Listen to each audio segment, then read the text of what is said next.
किसी गांव में कविता नाम की एक औरत अपनी 3 बेटियों के साथ रहती थी।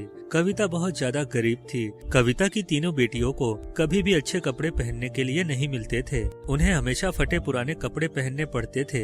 इसके साथ ही तीनों बहनों को खाने के लिए पेट भर खाना भी नहीं मिलता था, क्योंकि कविता बहुत ही कम पैसे कमा रही थी। वहीं दूसरी तरफ कविता के घर के बगल में लाली नाम की एक अमीर औरत रहती थी। लाली बहुत पैसे वाली थी। उसकी दोनों बेटियां हमेशा महंगे कपड़े पहनकर घूमा करती थी। इसके साथ ही लाली के घर में सुख सुविधा की सारी चीजें मौजूद थी। फिर एक दिन लाली कविता से मिलने आती है। सुन कविता, आज मेरी बड़ी बेटी का जन्मदिन है, इसलिए मैंने घर पर पार्टी रखी है। घर पर बहुत सारे मेहमान आएंगे, जिस वजह से बहुत सारा काम बढ़ जाएगा। क्या तू अपनी तीनों बेटियों को मेरे घर पर काम करने के लिए भेजेगी? यह सुनकर कविता सोच में पड़ जाती है। देख, तेरी तीनों बेटियों ने कभी अच्छा खाना नहीं खाया। अगर वे तीनों मेरे घर पर काम करेगी तो पार्टी खत्म होने के बाद मैं उन्हें अच्छा खाना खिलाऊंगी। यह सुनकर कविता खुश हो जाती है। उसके बाद वह अपनी तीनों बेटियों को लाली के घर पर काम करने के लिए भेज देती है। सुनो, तुम तीनों सबसे पहले रोटियां बनाकर तैयार कर दो। उसके बाद कविता की तीनों बेटियां ढेर सारी रोटियां बनाकर तैयार कर देती है। इसके साथ ही लाली उनसे बाकी का खाना भी बनवा लेती है। थोड़ी देर के बाद पार्टी शुरू हो जाती है। सभी मेहमान खाना खाने लगते हैं। कुछ घंटे के बाद पार्टी पूरी तरह खत्म हो जाती है। मेहमानों के जाने के बाद कविता की तीनों बेटियां लाली से खाना मांगती है। लाली एक छोटी सी प्लेट में थोड़ा सा खाना तीनों बहनों के सामने रख देती है, लेकिन खाना खाते ही तीनों बहनें रोना शुरू कर देती है। ये क्या, खाने में तो बहुत ज्यादा मिर्च है, हम तो एक निवाला भी नहीं खा सकती। यह सुनकर लाली मुंह बनाकर कहती है, देखो, बेकार में नाटक मत करो। मैंने तुम्हें खाना दिया है, अगर खाना है तो खाओ, वरना जाओ यहाँ से। चलो तुम तीनों निकलो यहाँ से, मुझे और मेरी बेटियों को आराम करना है। तीनों बहनें समझ जाती है कि लाली ने जानबूझकर खाने में ढेर सारी मिर्च मिलाई है। लाली की धोखेबाजी से तीनों बहनों को बहुत दुख होता है। उसके बाद तीनों बहनें वहाँ से चली जाती है। इस तरह कुछ दिन बीत जाते हैं। फिर एक दिन लाली की मुलाकात एक जादूगर से होती है। देखो, मेरे पास एक जादुई छोटा बादल है। वह तुम्हारे घर की छत के ऊपर रहेगा। जब भी तुम्हें खाने की चीज की जरूरत होगी, तुम उसके बारे में सोचोगी और वह बादल तुम्हारी छत के ऊपर तुम्हारे मनपसंद चीज की बारिश कर देगा। यह सुनकर लाली खुश हो जाती है। लेकिन जादुई बादल के बदले मैं पूरे 7 लाख रुपए लूंगा। उसके बाद लाली जादूगर को पैसे दे देती है। फिर वह जादूगर से जादुई बादल लेकर अपने घर पहुंच जाती है। उसके बाद वह जादुई बादल को अपने घर के ऊपर छोड़ देती है और जादुई बादल उसके घर की छत के ऊपर आसमान में गोल गोल घूमने लगता है। फिर लाली अपनी दोनों बेटियों को छत के ऊपर ले जाती है। चलो बोलो, तुम दोनों को क्या खाना है? जादुई बादल फौरन यहाँ पर तुम्हारी मनपसंद चीज प्रकट कर देगा। उसके बाद लाली की दोनों बेटियाँ जादुई बादल से ढेर सारे समोसे और कचौरी मांगती है। अगले ही पल जादुई बादल के अंदर एक चमक पैदा होती है और देखते ही देखते उसके अंदर से हवा में उड़ते हुए ढेर सारे समोसे कचौरी नीचे गिरने लगते हैं। तभी कुछ समोसे कचौरी हवा में उड़कर कविता के घर के आंगन में चले जाते हैं। उस समय कविता की तीनों बेटियां घर के दरवाजे के पास बैठी हुई थी। वह तीनों समोसे और कचौरी उठाकर खाने लगती है। कविता लाली को रोकने की कोशिश करती है, लेकिन वह कविता की पिटाई करने लगती है। इस बात से नाराज होकर कविता गांव के सरपंच के पास लाली की शिकायत कर देती है। लाली, तू अपने पैसों के घमंड में हमेशा गरीबों को परेशान करती है, इसीलिए तुझे हर जाने के तौर पर कविता को 1 लाख रुपए देने पड़ेंगे, वरना मैं तुझे गांव से बाहर निकाल दूंगा। लाली के सामने कोई रास्ता नहीं था। वह मजबूर होकर कविता को पैसे दे देती है, लेकिन लाली मन ही मन कविता और उसकी तीनों बेटियों को सबक सिखाने का फैसला कर लेती है। फिर अगले दिन लाली दोबारा जादूगर दोस्त के पास जाती है।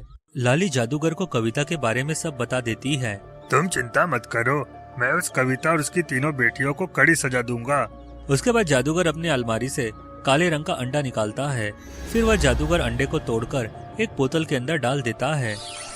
ये काले जादू से तैयार किया गया काला अंडे का रस है। इसे ले जाकर तुम कविता और उसकी तीनों बेटियों के ऊपर डाल देना। उसके बाद उन तीनों को कड़ी सजा मिलेगी। फिर उसी रात लाली चुपके से कविता के घर में दाखिल हो जाती है। उस समय कविता अपनी तीनों बेटियों के साथ गहरी नींद में सो रही थी। लाली फौरन बोतल के अंदर मौजूद काले अंडे का भूतिया रस निकालकर कविता और उसकी तीनों बेटियों के ऊपर छिड़क देती है। उसके बाद लाली वहाँ से भाग निकलती है।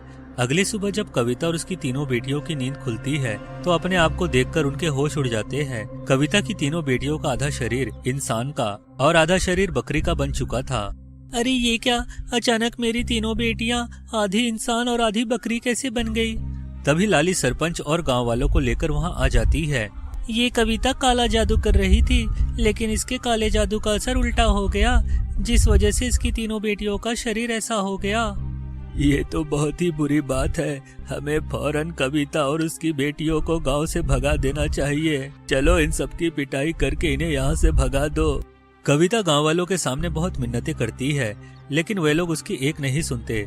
उसके बाद वे सभी लोग कविता और उसकी तीनों बेटियों को मार मार कर हमेशा के लिए गांव से बाहर भगा देते हैं।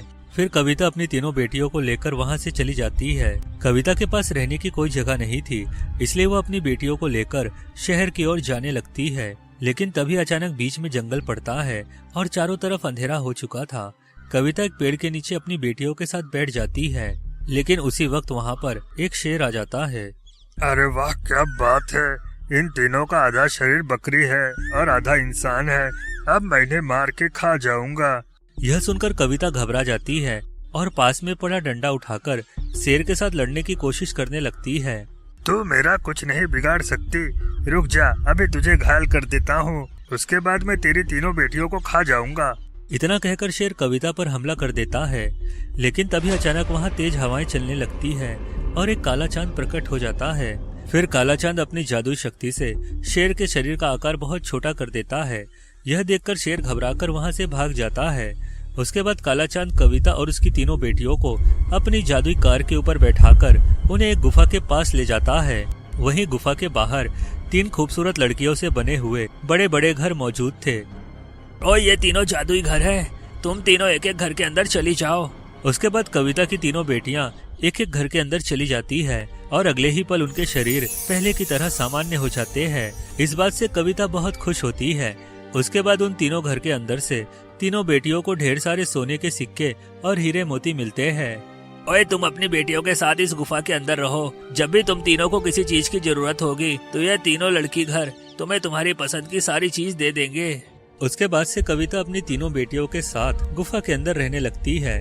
इसके साथ ही कविता अपनी तीनों बेटियों का एडमिशन एक स्कूल में करवा देती है।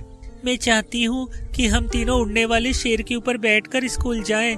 उसके बाद लड़कियां घर तीनों बहनों को एक एक उड़ने वाला जादुई शेर दे देती है। तीनों बहनें जादुई शेर पर सवार होकर स्कूल जाने लगती है। लेकिन फिर एक दिन लाली और उसकी दोनों बेटियां यह सब देख लेती है। लालच में आकर लाली अपनी बेटियों के साथ तीनों बहनों का पीछा करते हुए उन 3 लड़की घर के पास पहुंच जाती है। लाली और उसकी बेटियां कविता और उसकी बेटियों को मारकर तीनों घर पर कब्जा करना चाहती थी, लेकिन तभी अचानक तीनों लड़की घर के अंदर से 3 डरावनी चुड़ैल बाहर निकलकर लाली और उसकी बेटियों की पिटाई करने लगती है। उसके बाद तीनों चुड़ैल अपने दांतों से उन्हें काटने लगती है और देखते ही देखते वह तीनों चुड़ैल के रूप में बदल जाती है। चलो तुम तीनों भागो यहाँ से, अगर हमें गुस्सा आ गया तो हम तुम्हें मार के खा जाएंगे। नहीं नहीं, हम तीनों को हमारे बुरे कर्मों का फल मिल गया है, आज के बाद हम कभी किसी को परेशान नहीं करेंगे। इस तरह सब कुछ ठीक हो जाता है और उसके बाद कविता फिर दोस्तों, उम्मीद करता हूँ कि आप सब खैरियत से होंगे। दोस्तों, आपसे गुजारिश है कि चैनल को लाइक कीजिए और कमेंट करिए और वीडियो को ज़्यादा से ज़्यादा शेयर करें। Thank you much dear friend. आपको यह कहानी बहुत अच्छी लगी हो तो आप इस कहानी को पसंद आई है तो लाइक करो और कमेंट करके बताइए कि ये कहानी कैसी लगी। आपको इंटरटेनमेंट, कार्टून, मनोरंजन की वीडियो आती रहेंगी। ज़्यादा से ज़्यादा शेयर करें और कमेंट करें। देखते हैं आप इसे कितना ज़्यादा शेयर करते हैं और कितना ज़्यादा पसंद करते हैं, और बताइए कमेंट में क्या। दोस्तों, उम्मीद करता हूँ कि आप सब खैरियत से होंगे। दोस्तों, आपसे गुजारिश है कि चैनल को लाइक कीजिए और कमेंट करिए और वीडियो को ज़्यादा से ज़्यादा शेयर करें। Thank you much dear friend. आपको यह कहानी बहुत अच्छी लगी हो तो आप इस कहानी को पसंद आई है तो लाइक करो और कमेंट करके बताइए कि ये कहानी कैसी लगी। आपको इंटरटेनमेंट